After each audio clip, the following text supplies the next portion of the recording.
Assalamu alaikum warahmatullahi ta'ala wabarakatuh. Wapenzi na wafuatiliaji wa channel ya Tiba Facts Online TV. Alhamdulillah, ni siku nyingine tena tumekutana katika darasa. Na leo bwana, tutakuwa katika darasa la majina 28 ya barati. Majina 28 ya barati. Na tupo katika jina la 24. Tumekwisha angalia jina la kwanza, la pili, la tatu mpaka jina la 23. Yani ukianza kufuatilia ile ufafanuzi wa jina moja moja kuanzia jina la kwanza mpaka la 23, majina yote yamefafanuliwa kwa matumizi ya jina moja moja. Lakini kabla ya hapo tulianza kufafanua matumizi ya pamoja ya majina haya.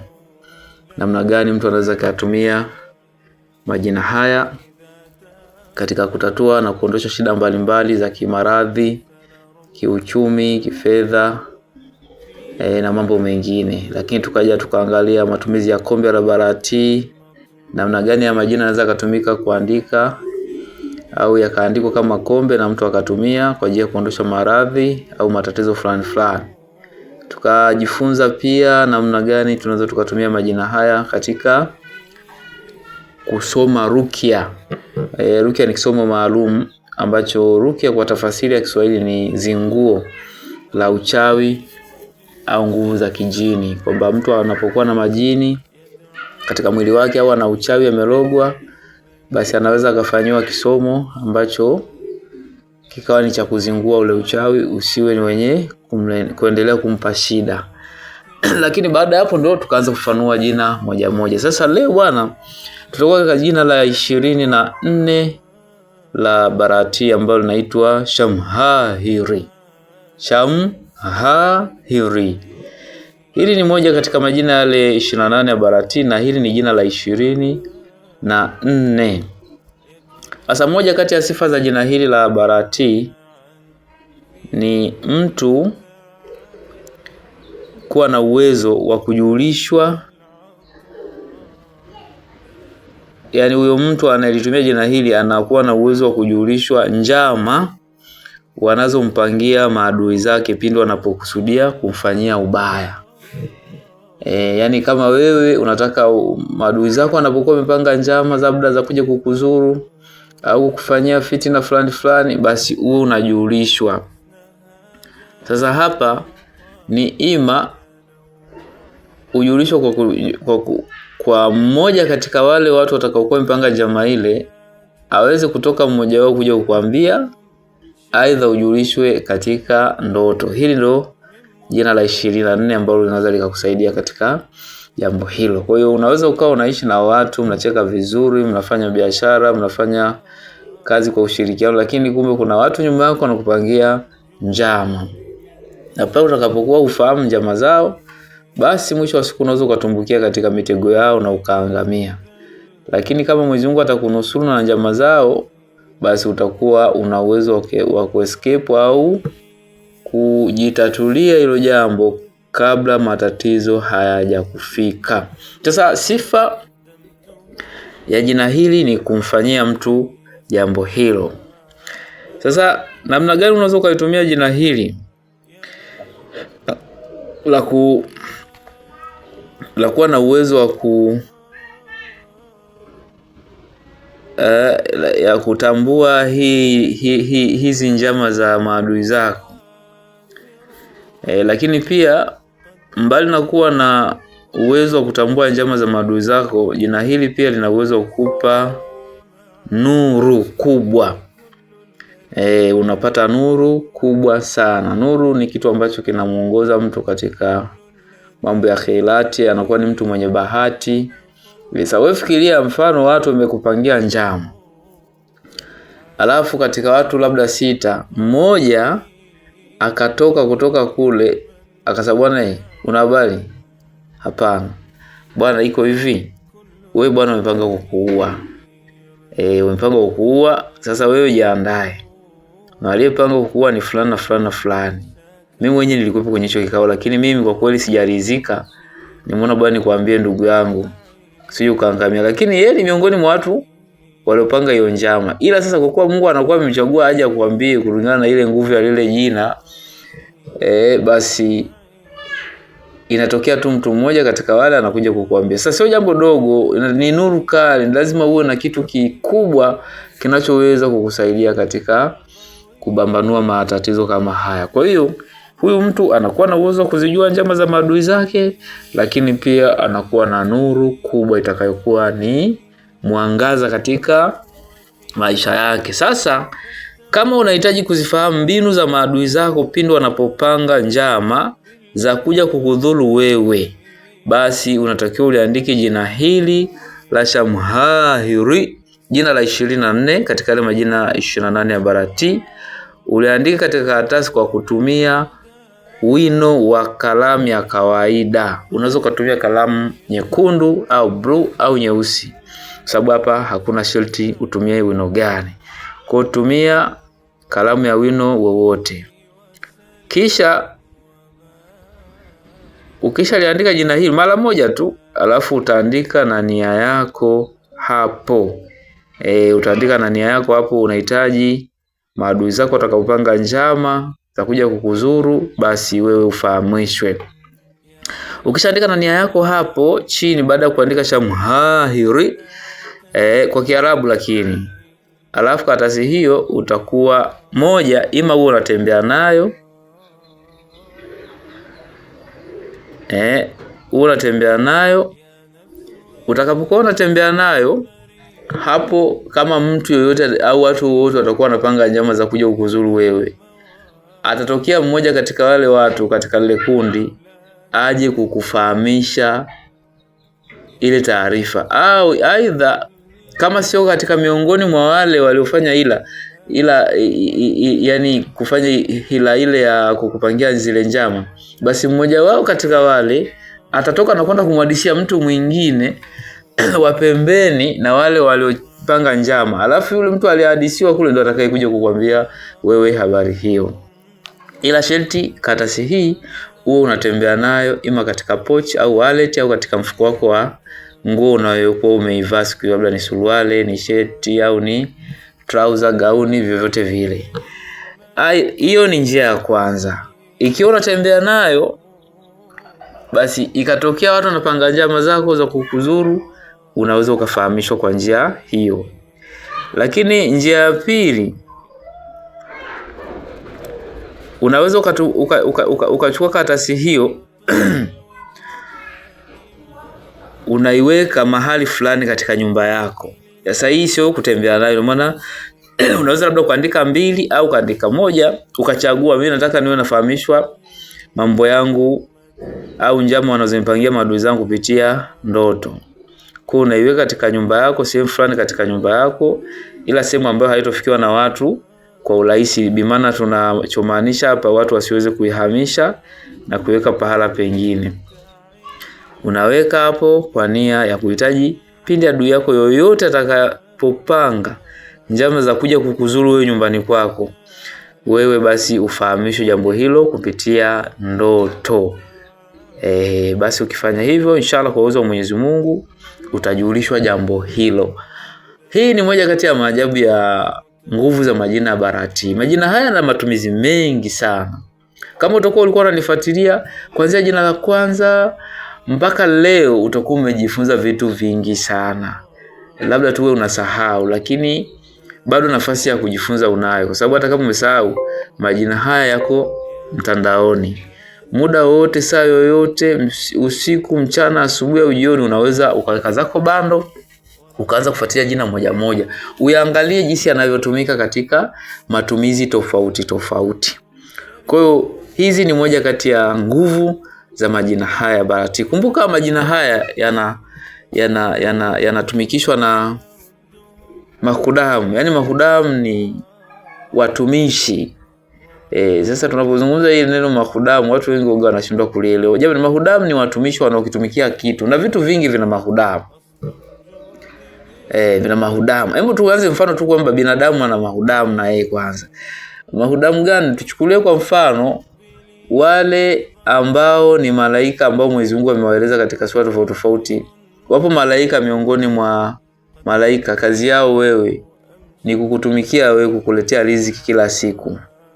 Yaani wewe ukiamka, yupo malaika maalumu au malaika maalumu amewekwa kwa ajili yako wewe kukutafutia riziki na kukusogezea katika njia zako unazozipita ili ukutane nayo ile riziki.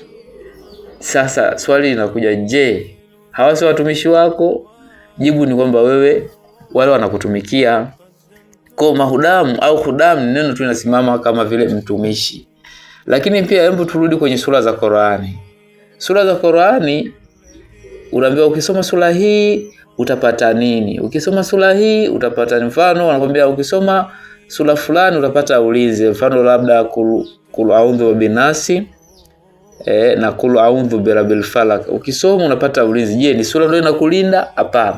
Wapo viumbe maalum wanaitumikia sura ile ndio wanakuja kukulinda, ambao watakuwa kama ni malaika miongoni mwao, watakuwa wanafanya kazi ya ulinzi. Unaambia bwana soma sura fulani inarahisisha mambo ya riziki. Je, ile sura ndio inaleta ile riziki? Hapana. Ina maana ni viumbe maalum waliowekwa kwa ajili hiyo tu, kwamba ikitakaposomwa sura hii basi yule msomaji atapata nini kulingana na ile sura inatumikiwa na viumbe wanaoleta jambo hili. Zipo sura za kuadhibu kwa wale wanaosoma rukia. Ukimsomea tu mgonjwa mwenye majini, yule mtu anaanza kupiga kelele, majini wanaanza kuhangaika na kulalamika kwamba wanaadhibiwa. Je, ni ile sura ile inamchapa? Hapana. Wapo viumbe maalum umewekwa maalum kwa ajili ikisoma tu ile sura basi wale viumbe wanaenda kufanya kazi ya kutia adabu. Kwa hiyo hata ya majina yana mahudamu wake ambao kila mahudamu sasa wanafanya kazi maalum. Ndio maana utakuta jina la kwanza ina matumizi haya, jina la pili matumizi yale, jina la tatu ina matumizi ya hivi, jina la nne hivyo mpaka haya majina. Tumesoma majina, kuna majina ya kuadhibu, kuna majina ya kuvuta riziki, kuna majina ya kuvuta watu, kuna majina ya kufanya vitu vya kadha wa kadha wa kadha. Kwa hiyo ni wewe tutakavyoamua kwamba hitaji langu mimi au haja yangu mimi iko sehemu gani. Unalifuata lile jina, unaangalia utaratibu wa kulitumia, alafu unalitumia na Mwenyezi Mungu inshallah akibariki mambo yanakuwa. Na kumbuka elimu ya Barati ni elimu ya shortcut sana. Yaani ni elimu ambayo unaweza ukaitumia katika jambo ambalo ukapata majibu kwa wepesi. Kikubwa tu na nidhamu ya matumizi ya majina ya Barati. Bimaana mfano kama umepewa sharti tumizi la jina hili, inatakiwa labda uachane na vyakula vya kiroho, basi uviache kisha uingie kwenye mfumo wa kulitumia jina lile. Ukimaliza shahada yako unaendelea na maisha yako ya kawaida. Ukaambiwa jina hili unatakiwa liandikwe au jina hili unatakiwa lisome mara kadhaa, basi ufuate utaratibu ule ule. Hapo utapata mafanikio. Sasa kuna mwingine anaambiwa fanya hivi, anabadilisha. Sasa kwa nini sifanye hivi? Mimi napenda kufanya hivi bwana. Kwa sababu anakuwa anapishana na utaratibu. Na elimu za kitiba zimewekewa mfumo wa utaratibu. Ule utaratibu ukiachwa, hata kama kipengele kilichoachwa ni kidogo sana ambacho umekizalau tu kwa sababu ya udhaifu wake, inaweza isikupe matokeo sababu hiyo hiyo. Lakini ule mfumo wa utaratibu ukifuatwa, mfano umeambiwa naye fanya hivi, utaratibu wake ni huu. Ukafuata vile vile, ni mara chache sana kukutana mtu amekosa matokeo. Kwa hizi elimu za kitiba zina utaratibu wake, wala hazifungamani na sheria kwamba sheria inasema hivi. Elimu ya sheria ni nyingine na elimu ya kitiba ni nyingine. Kwa inshallah hili ni jina la 24 katika yale majina 28 ya Barati. Na hiyo ndo kazi yake au ndio utukufu wake katika kazi mbalimbali. Sasa leo tutaishia hapa, lakini tutaendelea katika kipindi kingine kuangalia jina la 25, la 26, la 27 na la 28. Mpaka hapo tutakuwa tumefunga rasmi matumizi au ufafanuzi wa majina 28 ya Barati. Kumbuka kitabu cha Barati unaweza ukipata hichi kitabu kilichofundisha jina hili, ni kitabu namba 2 cha Barati. Ukiwa nacho hichi kasome kitabu hicho, utakutana na matumizi haya na mengine mengi. Na kama utakihitaji kitabu hichi unaweza ukatumiwa na bei yake ni shilingi 15,000. Hichi ni kitabu namba 2. Lakini pia kuna kitabu namba 1 ambacho kilianza kufundisha majina hayo kwa mara ya kwanza kabisa kwenye utangulizi, faida jina moja, faida za pamoja za majina yote, chenyewe na chenyewe pia kipo chenyewe na chenyewe kinauzwa shilingi 10,015. Kwa ukihitaji vyote viwili unalipia 30,000, ukihitaji kimoja wapo katika hivyo viwili unalipia 15,000. Mbali na vitabu vya Barati kuna vitabu vya elimu ya Qur'ani vinaitwa Maajabu ya Qur'ani katika kutibu maradhi na kuondosha shida mbalimbali. Kitabu namba 1 kipo kinauzwa 12,000 na kitabu namba 2 kinauzwa shilingi 15,000.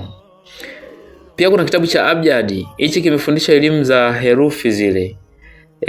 Alifu, be, te, the mpaka ye na matumizi yake. Lakini pia ndani ya kitabu hicho kuna elimu ya nyota, elimu ya utabiri na mafanikio ya uvaji wa pete za bahati katika mambo mbalimbali kulingana na nyota ya mtu. Hizo elimu zipo humo, lakini pia kuna matumizi ya masaa ya kadhi katika dua na dawa. Yapo yameelezwa humo. Hichi kitabu kinauzwa shilingi 20,000 ndio bei yake. Pia kuna kitabu kile cha Ulimwengu wa Majini na Vituko Vyao, chenyewe bei yake ni 30,000. Hichi kimeeleza maisha ya majini, utawala wao katika dunia yetu na utawala katika ulimwengu wao wa kijini, pia vyakula wanavyokula, wanaishi vipi, kuzaliana kwao, maisha yao, makabila yao na hatari zao. Hichi kinauzwa shilingi 30,000. Pia kuna njia za kuwasiliana na viumbe hao kama utahitaji kufanya hivyo. Ila sasa utaangalia maslahi yako ni nini, unataka nini. Kwa kabla hujafanya contact na wao unatakiwa ujiulize mara mbili, je, nina shida kweli ya kukutana nao au kuwasiliana nao? Ukishajua kwamba ninayo shida hiyo unaweza kuwasiliana nao. Kuna utaratibu sasa, ndio basi kila kitu kina utaratibu wake. Upo utaratibu unatakiwa ufuatwe ndipo utakapoweza kuwasiliana na viumbe hao. Ni viumbe kama sisi, lakini sisi na wao tunatofautiana sehemu ndogo tu. Wao wanatuona, sisi hatuwaoni. Wao wameumbwa kwa moto, sisi kwa udongo. Hivyo tu yani. Wao wanaishi kuzimu, sisi tunaishi duniani, lakini pia hata duniani wapo wachache. Pia kuna vitabu vile vya elimu ya mitishamba, kwa mfano Maajabu ya Mitishamba katika kutibu maradhi ya kijini na uchawi. Kitabu namba 1 kipo kinauzwa 7,000, namba 2 yake ya jina hilo hilo ni 10,000 na namba 3 yake ni 16,000. Pia kuna kitabu cha Tiba Mbadala kwa magonjwa ya kibiolojia. Hichi kimeelezea magonjwa yote yanayohusiana na masuala ya hospitali. Sasa mbadala wake katika mitishamba ni nini? Mfano vidonda vya tumbo, pressure, ugonjwa wa moyo, ugonjwa wa ini, HIV na vitu vingine vinavyohusiana na magonjwa ya kihospitali. Sasa hichi chenyewe kimeeleza mbadala wake katika mitishamba na matunda ni nini, utumie nini badala kutumia zile dawa za kemikali zinazotoka hospitali. Hichi bei yake ni 10,000. Alafu kuna kitabu cha Mwongozo wa Tabibu. Hichi nacho kimebeba sifa za kutibu magonjwa aina 3. Magonjwa ya kichawi, magonjwa ya kijini na magonjwa ya kibiolojia. Lakini kwa sehemu kubwa kimetoa miongozo kulingana na magonjwa yale yanayotokana na uchawi na majini kwa asilimia kubwa. Lakini ndani yake kuna kinga, kuna dawa za mivuto, kuna dawa za biashara, kuna dawa za kuondosha matatizo mbalimbali. Hichi bei yake ni 20,000. Mwisho kuna kitabu kile cha Furaha ya Ndoa. Hichi ni kitabu ambacho kimeeleza maisha ya ndoa, nini kifanyike na nini kisifanyike kwa usahihi. Na yanapokosewa mambo hayo, basi ndo shida zile za ndoa zinapoanza kujitokeza na kuonekana. Watu hawaelewani, watu wanachukiana, watu wanaachana. Wanafeli wapi? Utakwenda kukutana na habari hizo. Lakini sehemu kubwa kimebezi kuiboresha tendo la ndoa, kwa sababu tendo hili kwa wanandoa likifanyika vizuri linachangia karibia 85% kuijenga ndoa ya hiyo au kuifanya iwe hai. Lakini tendo hilo hilo likifanywa vibaya linachangia 78% kuvunja ndoa. Kwa hiyo unaweza kaangalia kwamba hili sio jambo dogo, ni jambo kubwa. Ndio maana limeelezwa kwa usahihi zaidi lifanyweje, taratibu ni upi, kipi kisifanyike, kipi kifanyike kulingana na yale yanayotakiwa. Basi hichi kitabu bei yake ni shilingi 15,000. Kina mambo mengi sana, japokuwa uga sikitolee ufafanuzi sana, lakini ni moja ya kitabu chenye ukakasi kidogo kukieleza katika umma. Lakini unapokipata ukikisoma kama wewe private, basi kinakuwa kinakufaa sana. Inshallah vitabu vingine vitaendelea kutoka, tutaendelea kujulishana hapa, bado vinaandaliwa. Kwa wale ambao wana vitabu 12 wao hawana haja kuvitafuta hivyo nilivyovitaja, lakini kwa wale ambao ndio kwanza wanaanza kufuatilia elimu hizi za kitiba, wanaweza wakawasiliana na mimi wakapata vitabu hivyo kwa njia ya soft copy, unatumiwa kwa WhatsApp au kwa email. Ukiwa nchi yoyote duniani kinakufikia ndani ya muda mfupi. Baada ya kufanya malipo yako, basi unatumiwa vitabu hivyo inshallah. Tukutane siku sana wakati mwingine. Mimi ni Ustadh Bashir na hii ni Tiba Facts Online TV. Assalamu alaikum wa rahmatullahi ta'ala wa barakatuh.